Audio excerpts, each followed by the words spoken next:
enak gitu gua antar.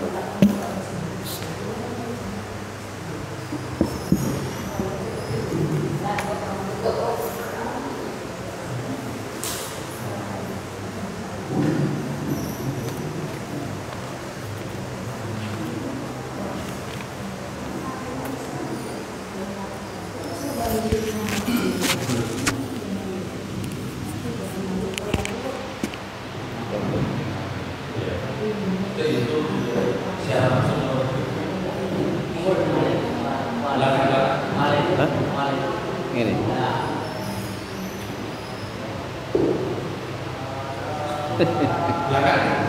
Hulu leher ya?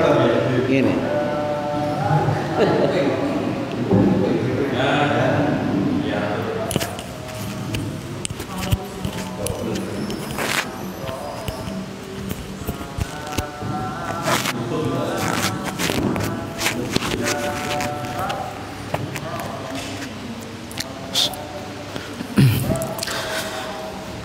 Assalamualaikum warahmatullahi wabarakatuh. Bismillahirrahmanirrahim. Ila hadratin nabiyil mustafa Muhammad sallallahu alaihi wasallam wa ala alihi wa sahbihi ajma'in. Lahumul Fatihah. A'udzu billahi minasyaitonir rajim. Bismillahirrahmanirrahim. Alhamdulillahi rabbil alamin.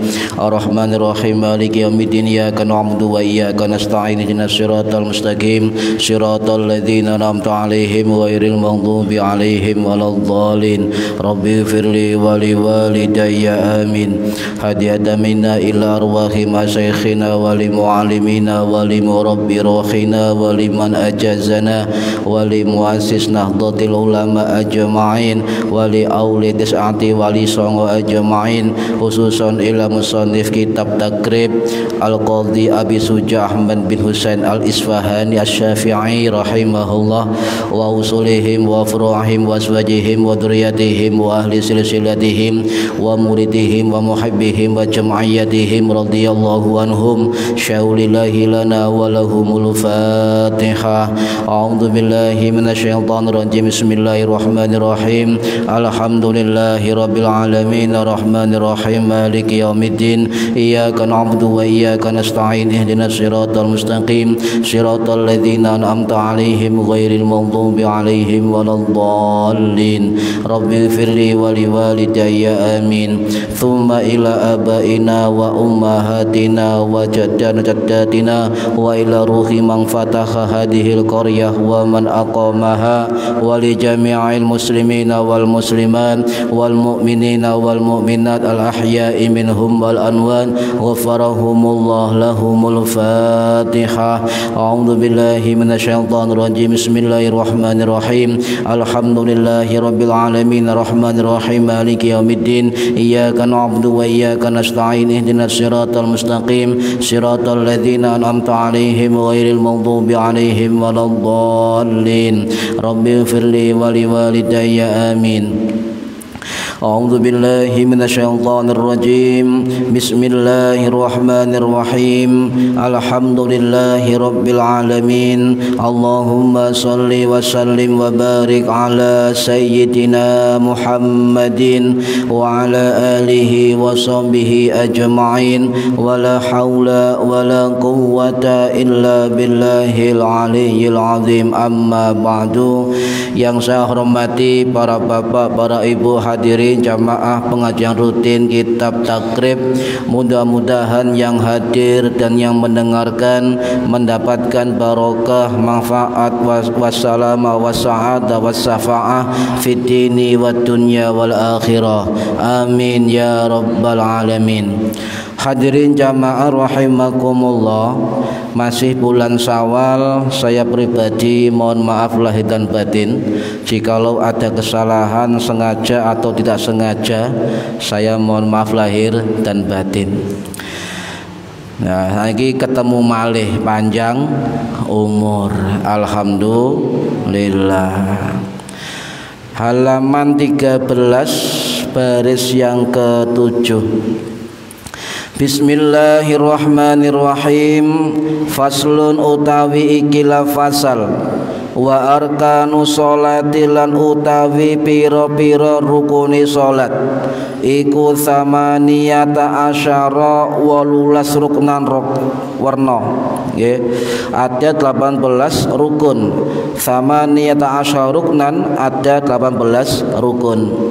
Yang pertama an-niyatu niat, nomor kali wal qiyamu ngadeg ma'al qudrati sertane mampu wa takbiratul ikhrami, nomor 3 takbiratul ikhram maca takbiratul ikhram. Nomor sekawan wa qiraatul fatihati maca suratil fatihah wa bismillahirrahmanirrahim lan lafat bismillahirrahmanirrahim iku ayatum minha bagian dari surat al-fatihah. War ruku'u lan ruku' wa tuma'ninatu lan tuma'nina fihi ing dalam ruku' dan seterusnya. Para hadirin yang saya hormati, sekarang membahas tentang rukunnya sholat. Ya, rukunnya sholat ini setiap hari sholat kita lakukan, nggih, setiap hari. Peng pinten Bu sholat panjenengan, Pak? Peng pinten sholate? Peng gangsal. Niku wajibe. Sunahe peng pinten? Lek tanggal nom lali sunahe, tanggal tuwa duha bolak balik, tahajud bolak balik. Niki muradin rahimakumullah, arkan niku napa? Wa arkanu sholati, arkan itu jamak dari ruknun, nggih, jamak dari ruknun. Apa artinya ruknun? Ruknun itu kalau kita lihat dalam kitab-kitab kamus bahasa Arab, salah satunya saya ambil dari kitab Al-Munawwir karangannya Al-Maghfurah Kiai Haji Warson Munawwir Krapyak yang wafat tahun 2013 yang lalu. Ruknun itu artinya adalah pondasi, penopang atau tiang atau sandaran. Ini ruknun. Ya. Sedangkan arkan jamak dari ruknun. Kalau definisi arkan itu begini, jadi arkan itu apa? Suatu ini diumpamakan ya, suatu bangunan sederhana yang terdiri dari berbagai unsur yang saling menguatkan. Ini namanya arkan. Jadi kalau kita bicara arkanus sholat, rukun-rukunnya sholat, berarti seluruh rukun-rukun itu saling menguatkan. Kalau salah satu rukun tidak dikuatkan atau tidak dilakukan, maka sholatnya tidak sah. Nah kemudian contoh rukun apa? Rukun sholat, rukun puasa, rukun haji, rukun Islam, rukun iman, niki saling menguatkan, tidak boleh ditinggal salah satunya. Ini namanya rukun. Nah, jadi rukun itu saya ulangi, kemudian diadopsi oleh bahasa Indonesia menjadi rukun. Ya, jadi rukun itu sudah bahasa Arab. Ruknun menjadi rukun, sehingga muncul istilah rukun tetangga, rukun warga, RT dan RW. Apa maknanya? Kalau sudah memakai istilah rukun, maka anggota tetangga dalam komunitas itu harus saling menguatkan. Ngoten maksudnya. Rukun warga niku anggota warga semua dalam suatu komunitas harus saling menguatkan. Niki namanya rukun. Nggih. Para hadirin rahimakumullah. Coba kalau ulangi rumin nate dibahas niki. Di dalam sholat ada namanya syarat, wonten namanya rukun. Tasih eling syarat salat wonten kalih. Syarat wajib salat kalih syarat sahnya salat. Saya eling, Pak. Rukun wajibnya napa? Ada berapa rukun wajib? Kalau rukun syarat wajib itu terkait dengan pelakunya itu. Contoh sopir pelakunya ada syarat. Apa syaratnya? Punya SIM. Nah itu begitu. Sama dengan orang sholat, syarat wajib itu terkait dengan pelakunya. Apa? Satu, al-islamu, agama Islam. Nomor kali wal bulugu, sudah balik. Nomor 3 wal aklu, akalnya sehat. Lek wis 3 niki memenuhi berarti syarat wajib pun sah. Ngoten nggih. Kemudian kalau syarat wajib sudah terpenuhi, maka kita lihat syarat sahnya terkait dengan cara sopir kendaraannya. Ngoten napa? Duwe SIM, bane kudu dikumpul nggih sesuai jalurnya. Ngoten. Jadi apa? Siji, jadi suci dari hadas, toharo, nutup aurat, menghadap kiblat, suci badannya, pakaiannya dan tempatnya. Sudah diraba sendiri. Oh, saya sudah syarat wajib terpenuhi. Syarat sahnya diraba sendiri, terpenuhi apa tidak. Tadi malam kiku kepoga. Nah, iku mau jok lali, Pak. Mandi besar. Pas lali. Niku diraba sendiri, nggih. Ya, ini syarat wajib, syarat sah loh, nggih. Kalau panjenengan itu syarat wajibnya tidak terpenuhi, syarat sahnya tidak terpenuhi, maka sampeyan sembahyang tituk saakeh tetap tidak sah. Paham nggih?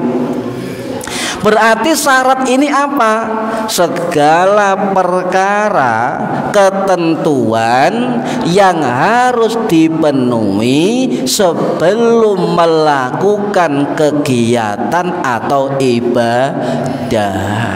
Niki. Jadi dirabah sendiri, pakaiannya suci atau mboten dirabah, didelok piyambak.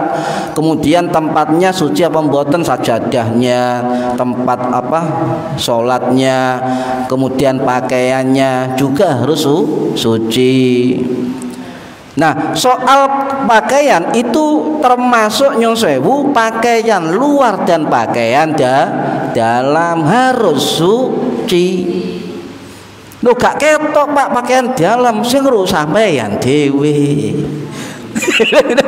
Masa wong akan ngukur pakaian kesuci gak ngerti. Sing ngurus sampeyan dhewe. Harus suci. Ada yang tanya, Pak, boleh enggak sholat pakai celana dalam? Boleh. Dengan catatan celana dalam jenengan harus suci. Paham ya? Jadi apapun yang kita pakai yang melekat dalam badan kita, tempat dan pakaian kita, itu syaratnya harus suci. Hati-hati niki syarat sah, syarat wajib rumiyin ya. Nah, lapis sampun baru masuk dalam rukun. Jadi kalau baleni syarat sahnya sholat itu harus terpenuhi sebelum kita melakukan sholat. Kemudian rukun, apa itu rukun? Rukun itu adalah segala ketentuan yang harus dipenuhi di dalam sholat. Paham nggih? Lek syarat sebelum sholat, kalau rukun di dalam sholat. Nopo? Ini kita bahas, nggih. Warkanu sholati tsamaniya asyara, ada 18. Sama jok bingung ten kitab lintu itu syarat apa rukun mazhab Syafi'i ada 13, ada yang menerangkan 17, di sini ada 18. Kalau mencatat 13 berarti tumaknina sendiri, masuk dalam misalnya i'tidal dengan tumaknina, sujud dengan tumaknina. Kalau 18 sendiri tumaknina, tumaknina i'tidal. Ini sore i'tidal dengan tumaknina. Hanya soal nomor saja, paham nggih? Aja kemudian kaget lho, iku rukune wing ngaji nok kono 13, nok kene ana 18, tidak usah bingung. Para hadirin rahimakumullah pun, jadi perbedaan syarat kali rukun harus difahami terlebih dahulu. Iki namanya ilmu. Nyun sewu panjenengan sholat, coba kalau tanglet sampean, jenengan sholat mulai kapan, Pak? Sholat mulai kapan panjenengan? Bingung kan? Nah, sampai tak takoni, sampean Islam nggih, kapan sehati-hati? Ayo. Nah, saya tanya, sholat mulai kapan? Wis jawabannya mulai cilik. Nah, saat ini pun gede. Coba sampean hitung, sholat 5 waktu. Wis pirang tahun sholat? Lah kira-kira dari sekian banyak sholat yang sampai sekarang kita lakukan, apakah sudah terpenuhi syarat dan rukunnya? Mari kita punya kesadaran ngeten, sekali-kali rek sholat saya sebagai kenangan terindah kepada Allah, memenuhi syarat dan rukun sholat. Sekali-kali saya harus paham tentang bacaan-bacaan sholat. Sekali-kali ngoten. Jadi ada kenangan terindah kepada Allah. Sekali-kali sujudnya sawe minimal 3 jam, ngeblak sampean. Ya sekali-kali ya. Para rahimakumullah pun nggih, syarat wajib sampun, syarat sah sampun, saniki rukun. Nah, rukun salat wonten 3 kategori lho nggih. Wonten rukun qalbiyah, rukun ati niku niat. Wonten rukun qauliyah, rukun bacaan atau zikir atau ayat Al-Qur'an. Ada rukun fi'liyah, rukun gerakan atau perbuatan. Niki. Lah, yang pertama para hadirin, termasuk nyun sewu, wis ngerti ilmune syarat, wis ngerti ilmunya rukun. Nah, baru nambah ilmunya sunnah-sunnahnya sholat. Kedah ngeten pancen senau. Rugi temen kalau kita selama hidup kita sampai meninggal dunia ndak faham syarat dan rukun sholat. Hati-hati. Sah diterima, tapi kualitasnya berkurang. Paham nggih? Mboten napa-napa wis tuwek lho. Mboten napa-napa. Senau niku contoh ngeten, Pak. Nanti kalau talet tiyang ya apa carane senau. Kula kene hari ini senau artine iftitah diapalno. Hari kedua ngapalno artine Al-Fatihah. Hari ketiga ngapalno surat Kulhu, Al-Falaq, ruku, i'tidal sampai salam. Coba kita sekali-kali sholat sendirian dengan hati mengartikan bacaan-bacaan sholat kita. Insya Allah suwe sholatnya, yakin suwe. Saling menghayati sekali-kali ngoten. Assalamualaikum. Iki sholat olahraga nih, harus membedakan. Nah, kemudian contoh sunnah sholat, contoh nopo sunnah sholat nggih, bacaan apa saja. Contoh surat pendek setelah Fatihah itu hukumnya sunnah, ngoten paham. Bacaan rukuknya itu sunnah, bacaan i'tidal itu sunnah, bacaan sujud juga sunnah, bacaan diantara 2 sujud juga sunnah. Paham ya. Jadi harus paham mana rukun, mana sunnah. Senau pelan-pelan, insya Allah mencapai pemahaman lek temenan ngoten. Niki para hadirin rahimakumullah. Nah, menurut Imam Abdurrahman Al-Jaziri rahimahullah, ulama yang wafat tahun 940 Masehi, dalam kitab Al-Fiqhu ala Madhabil Arba'ah, kitab fikih 4 mazhab, itu mengatakan kalau orang sholat tidak memenuhi syarat dan rukunnya sholat, maka otomatis sholatnya tidak sah. Sering dilupakan banyak orang apa? Pakaiannya, hati-hati. Nggih, lek pakaiannya najis jangan dipakai kecuali darurat. Kono belas bagiannya. Tapi enggak mungkin nggih. Zaman sakniki. Niki lah, waradi rahimakumullah. Coba kula terangkan enggak salah paham. Nyenengan nate semerep tarawih utuk nggih. Cepet nih, cocok nggih. Husnudzon mawon, husnudzon, karena ibadah itu ada husnudzon, prasangka baik. Barangkali orang cepat sholatnya itu ikut mazhab Hanafi. Ngoten. Lek garo ilmune pasti ngelokno. Mau banter salate kaya ngotuk. Kita husnudzon, barangkali orang itu salat mengikuti mazhab Hanafi. Sebab dalam mazhab Hanafi tidak mensyaratkan rukun tumanina. Ngoten. Lek mazhab Maliki, mazhab Syafi'i, mazhab Hambali itu ada tumanina, paham nggih? Jadi enggak usah dilokno karena ibadah carane macam-macam niki. Sampean coba Syafi'i tadi pinten? 18 nggih rukune. Mazhab Hanafi cuma 6. Bayangkan.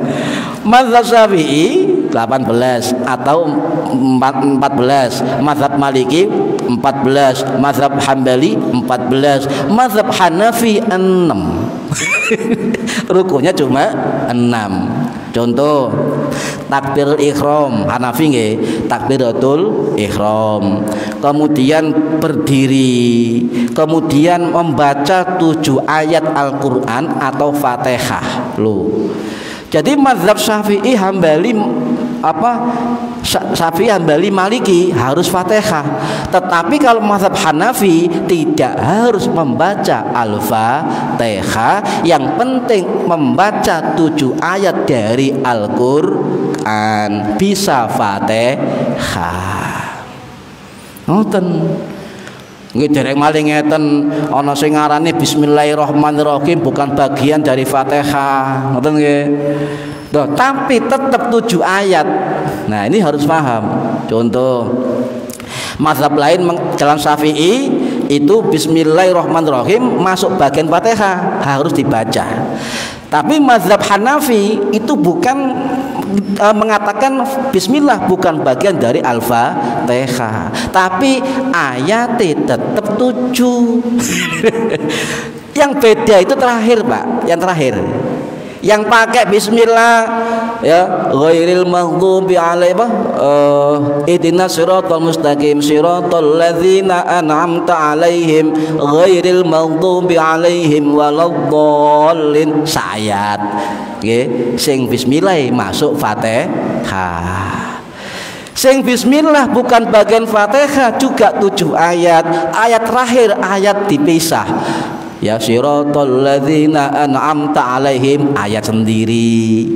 Ngoten. Ghairil maghdubi alaihim waladdallin, ayat sendiri, tetepi itu. Ngoten. Jadi ini harus, perbedaan ini harus kita pahami, sebab saniki ku kata tiang-tiang senengane ngurek-ngurek ibadah wong. Nggih. Senengane ngurek-ngurek ibadah wong. Niki kemudian membaca Fatihah, kemudian rukuk. Ya, rukuk niku rukune Hanafi. Tidak masuk rukun. Tapi lek salat model Hanafi, mari rukuk langsung sujud. Sampean enggak tahu ngaji, nggih. Lu mari rukuk langsung nyungsep. Kate tidal, aliran baru. Tidak, barangkali itu ikut mazhab Hanafi. Ngoten. Marung ngono napa sujud, marung ngono duduk tasyahud akhir. Nemawon dari mazhab Hanafi. Paham nggih? Jadi itu perbedaan yang harus kita pahami. Kula niki sengaja bahas fikih soal sakniki kata yang ngurek-ngurek ibadah wong. Jadi harus disampaikan informasi tentang ibadah sing macem-macem. Enggak usah kagetan panjenengan, nggih. Para hadirin rahimakumullah. Nah, kemudian berarti apa? Mazhab Hanafi termasuk mazhab Hanafi termasuk mazhab Hambali dan sebagian kecil dari mazhab Maliki itu mengatakan niat bukan termasuk dari rukun salat. Nggih, kula baleni.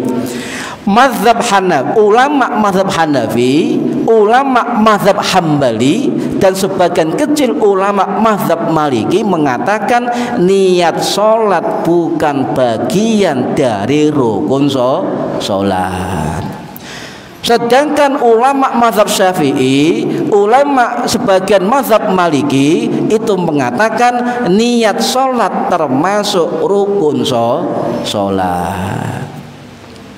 Bedanya cuma tipis. Kalau mazhab Hanafi Hambali bukan rukun sholat berarti masuk dalam syarat sholat. Sama-sama wajib dibaca. Ngoten mawon, tidak usah geger.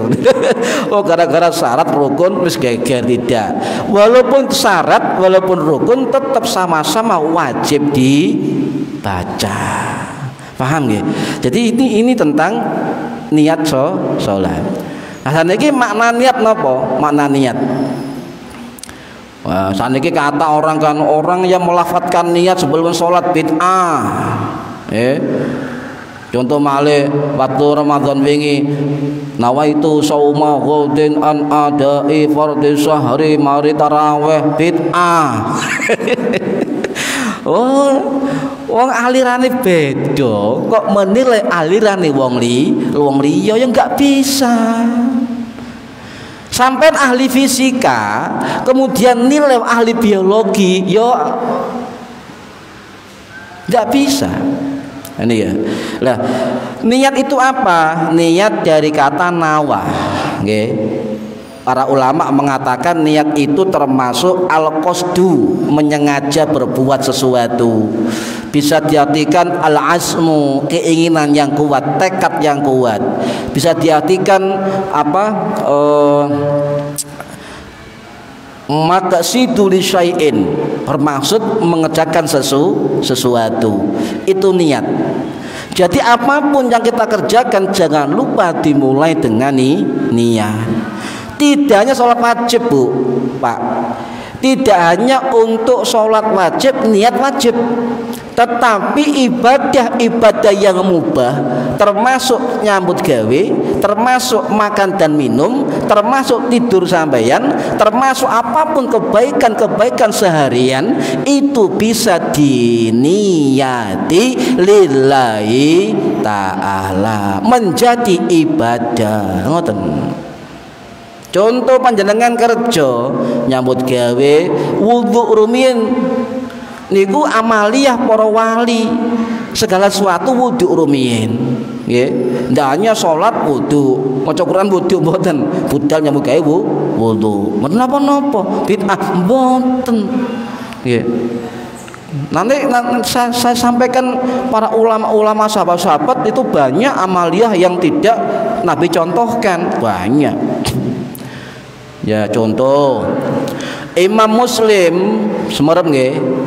Imam Muslim sing ngarang kitab Sahih Muslim, murid Imam Bukhari nggih. Niku ketika bertemu dengan Imam Bukhari gurunya, selalu Imam Muslim mencium tangan beliau, mencium kening beliau, bahkan mencium kaki Imam Bukhari. Kalau ada orang mengatakan mencium kaki orang-orang soleh tidak boleh, sampean ngapik hadis siapa? Kalau mengambil hadis Imam Muslim, ya jangan hadisnya tok, sikap keseharian dan amaliyah Imam Muslim juga harus dilihat. Ngoten. Nah, kalau memakai seperti itu berarti Imam Muslim melakukan bid'ah. Sekarang kita Sahih Muslim ya itu dituduh bid'ah, tetapi selalu dalilnya memakai hadis Sahih Imam Muslim. Paham ya? Jadi amaliyah Nahdlatul Ulama, amaliyah Ahlussunnah wal Jamaah itu sebenarnya dalam kitab-kitab para ulama salaf dulu, para sahabat juga sudah ada semua, ndak usah kagetan nggih. Nah, para hadirin rahimakumullah, itu niat nggih. Kemudian menurut dari Imam Nawawi Asy-Syafi'i, ulama yang wafat tahun 1277 Masehi di Suriah, dalam kitab Al-Majmu' Syarah Al-Muhadzab beliau mengatakan niat adalah qala ahlul lughati an-niyatu al-qasdu wa asmul qalbu. Niat itu adalah maksud dan keinginan yang kuat dari hati, diniati ya. Niki tentang niat. Kemudian ada keterangan lagi dari salah satu ulama Syafi'i yang bernama Imam Al-Baydawi Asy-Syafi'i yang wafat tahun 1292 Masehi di Iran. Beliau mengatakan niat itu ada di dalam hati. Mahalun niyah itu di dalam hati. Dan dorongan hati dengan niat itu kemudian terpancar dengan perbuatan. Jadi keinginan yang kuat dalam hati itu kemudian diiringi dengan perbuatan. Itu namanya niat. Jadi niat itu penentu perbuatan, Pak. Penentu perbuatan. Makanya kalau kita sholat, kalau gak niat maka sholatnya batal. Ya. Jangan apal nggih, niat basa Arabe nggih, setiap 5 waktu hafal nggih. Nggih. Nah, ini mangke kok jelasaken opo mazhab Syafi'i selalu dawa niate usolli fardhu dhuhri arba'a raka'atin mustaqbilal qiblati adaan makmuman lil fardhillahi ta'ala. Wa kenapa begitu? Nanti saya ceritakan. Lek gak sampai saya akan datang. Nah, di dalam mazhab Syafi'i niat itu harus dengan 3 syarat. Okay. Pertama, qasdul fi'li, menyengaja perbuatan. Ya, menyengaja suatu perbuatan. Kalau sholat namanya usolli, saya niat sholat. Kalau wudhu nawaitul wudhu'ah, ngoten nggih. Lek poso nawaitu sauma, ngoten. Jadi harus tapi di dalam hati niat itu harus ditentukan. Jadi qasdul fi'li itu adalah usolli, nawaitu sauma, nawaitul wudhu'a, itu adalah qasdul fi'li, menyengaja perbuatan. Syarat pertama. Syarat yang kedua adalah at-ta'yin. Apa? Menentukan sifat sholatnya. Apakah sholat sunnah atau sholat wajib? Usolli fardhu dhuhri, ya, duhur. Yang ketiga syaratnya al-fardhiyah, at-ta'arud, menentukan apa? Kefarduan. Cuma 3 syarat niat. Jenengan misalnya kesusu nyambut gawe nggih. Kalau niat dua wong nggih usolli fardhu dhuhri lillahi ta'ala. Lek kesusu gak ngajari, Pak. Coba iki syarat niat cukup 3. Usolli fardhu dhuhri Allahu akbar, sah. Lek kesusu lho, Pak. Kurang seprapat. Usolli fardhu asri Allahu akbar, sah. Sebab usolli qasdul fi'li. Kemudian zuhri ta'yin al-fardiyah, ya, ta'yin zuhur, kemudian al-fardiyah fardu, sudah sah.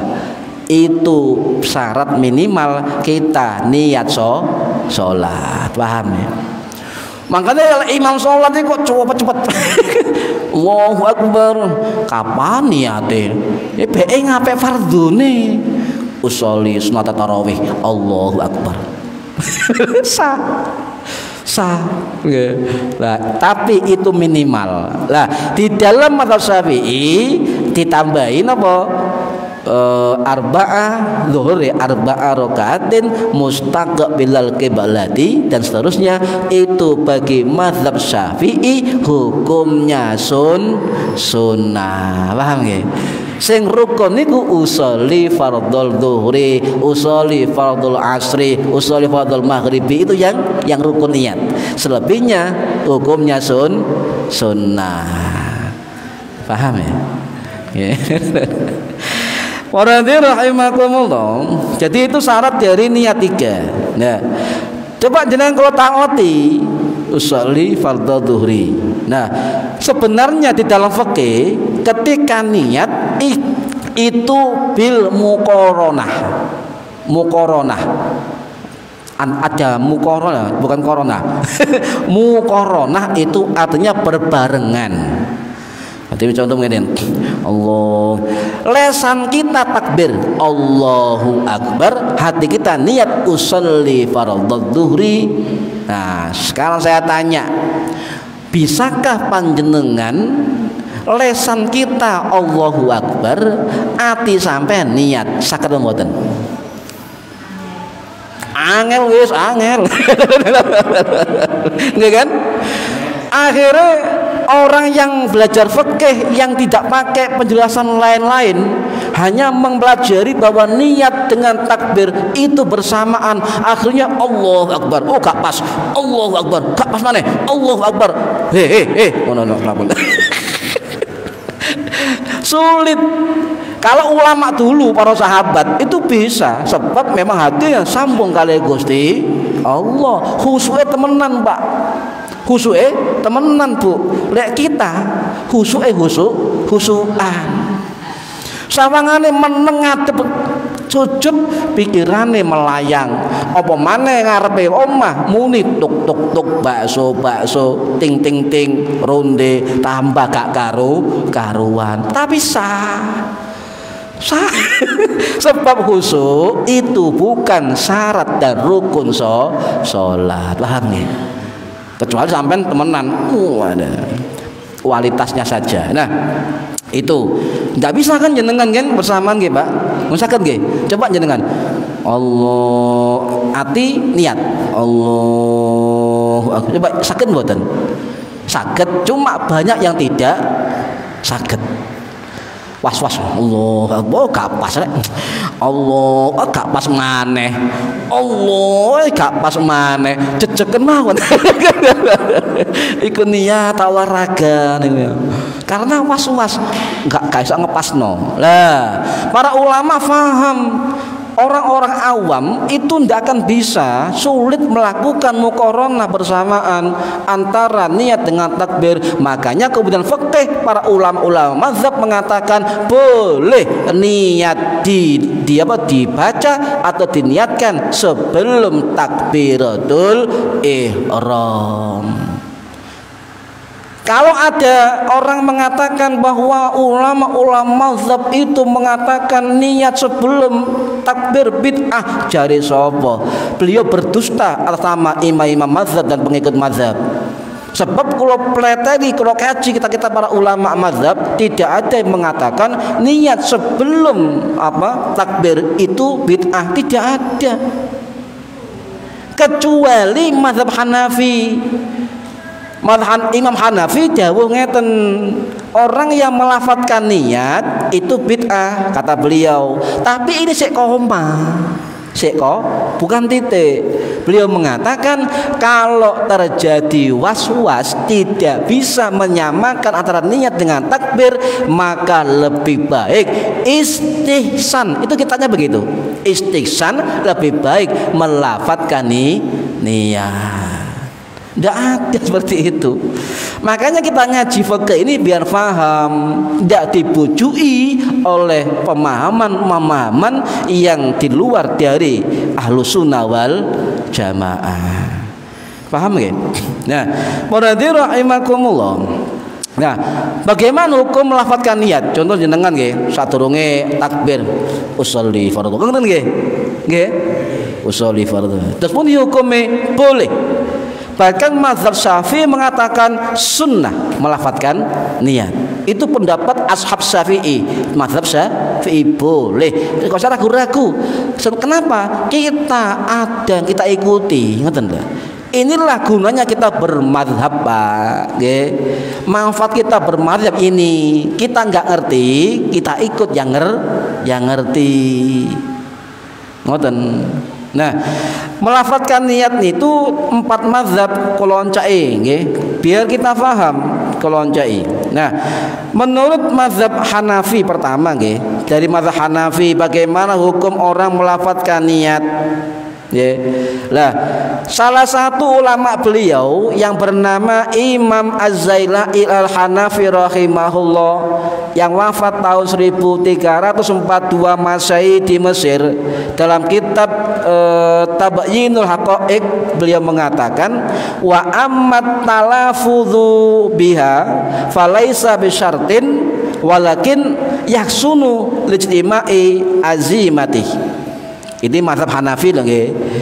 Adapun melafadzkan niat maka itu bukan merupakan syarat sholat, tetapi yahsunu itu bagus dilakukan ya, agar terkumpul antara niat dan keinginan dalam sholat.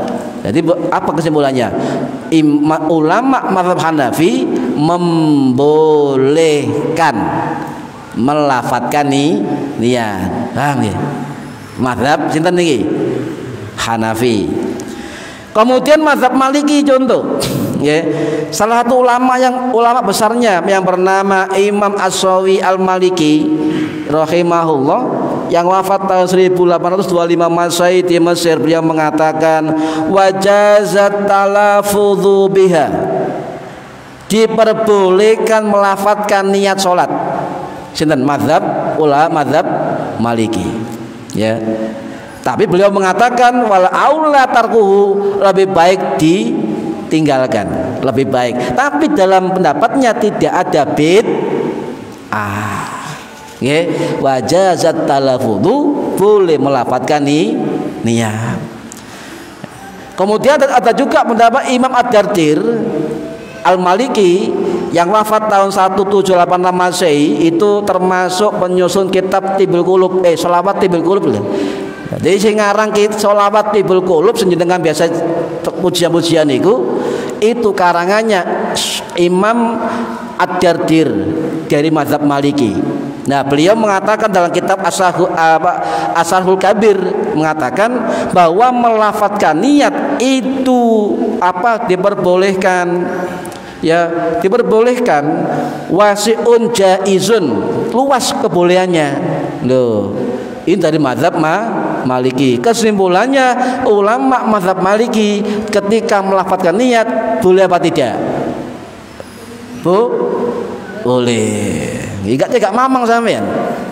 Contoh dari mazhab Hambali, ya. Salah satu ulamanya saya ambil siapa? Ibnu Qudamah Al-Maqdisi Al-Hambali yang wafat tahun 1223 Masehi di Damaskus.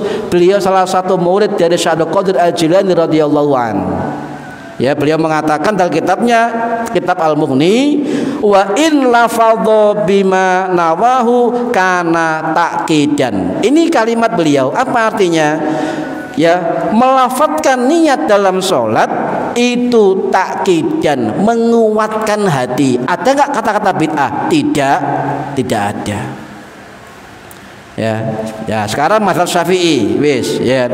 Syafi'i jelas, sebab yang memotori hukum lafadz niat dari mazhab Syafi'i.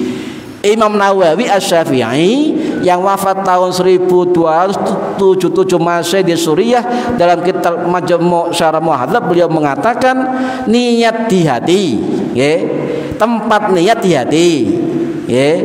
Kemudian jika melafadzkan niat saja tanpa hati tidak cukup. Niki sing sering keliru wong-wong. Lah jenengan melafadzkan niat usolli fardhu, ati kudu melo, ngoten Pak. Nggih. Jadi kita melafadzkan niat, hati kita harus ikut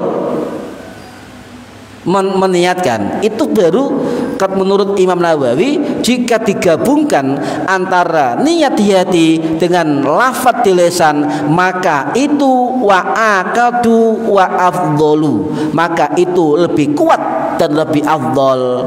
Menurut beliau inilah pendapat dari mazhab Syafi'i, wattafaqu ilaihi, dan mereka bersepakat tentang hukum ini. Nah, nggih, lan jenengan usolli fardhu dzuhri, ati sampeyan kudu melok niat. Ini sing sering salah paham. Paham, Bu, nggih? Usolli fardhu, hati ikut niat ngoten lho. Jadi antara hati dan lisan itu bersamaan. Ya, ini bisa kan? Kalau gerakan dengan ini baru gak bisa, angel. Nah, itu yang dimaksud Imam Nawawi. Terakhir dari mazhab Syafi'i itu dijelaskan oleh yang namanya Imam Ar-Ramli rahimahullah, yang wafat pada tahun 1596 Masehi di Mesir. Beliau mengatakan dalam kitab Nihayatul Muhtaj begini, wa yundabun nutaqu bil manwi qabla takbiri, disunahkan melafadzkannya sebelum takbir. Nah, ini Imam Ramli ulama besar Syafi'i ya. Beliau mengatakan wa yundabun nutaqu bil manwi qabla takbiri, melafadzkan niat sebelum takbir itu sunnah. Mazhab Syafi'i. Oke, paham nggih? Nah, ini harus paham. Belum adzan. Oh, adzan. Terakhir nggih. Nah, jarak niat kali lafadz terus pundi? Terakhir. Jarak niat kali takbir. Kalau terangkan sekedap mawon. Mazhab Hambali nyun sewu, terutama kita ambil dari pendapat Ibnu Qudamah rahimahullah, itu mengatakan boleh mendahulukan niat sebelum takbir. Mazhab Hambali boleh, tapi jaraknya jangan lama, batal rusak mangke. Kemudian dari mazhab Maliki dan mazhab Hanafi boleh niat sebelum takbir, lama ya gak apa-apa loh. Jadi betul-betul Pak pendapat imam mazhab itu. Terakhir dari mazhab Syafi'i boleh niat sebelum takbir, tapi jangan lama, langsung ngoten usolli fardhu Allah. Ini mazhab Syafi'i. Paham nggih? Nah, ini tentang niat. Nah, tidak ada orang mengatakan melafadzkan niat itu bid'ah, kita sudah pernah ngaji. Cekak mamang nggih. Nggih, mugi-mugi manfaat fitini batunya wal akhirah. Al-Fatihah. A'udzubillahi bismillahirrahmanirrahim. Rabbil alamin arrahmanir rahim maliki yaumiddin. Iyyaka na'budu wa iyyaka nasta'in. Shiratal ladzina an'amta 'alaihim ghairil maghdubi 'alaihim waladdallin. Rabbi firli wa li walidayya amin. A'udzubillahi minasyaitonir rajim. Bismillahirrahmanirrahim. Allahumma shalli wa sallim alhamdulillahi rabbil alamin. Allahumma 'allimna 'ilmal Qur'an wa 'allimna 'ilma la ilaha illallah wa 'allim min ladunka 'ilman nasiru bihi kaimil mahya dal mamad. Wa sallallahu ala sayyidina Muhammad walhamdulillahi rabbil alamin. Wallahu a'lam bishawab. Assalamualaikum warahmatullahi wabarakatuh.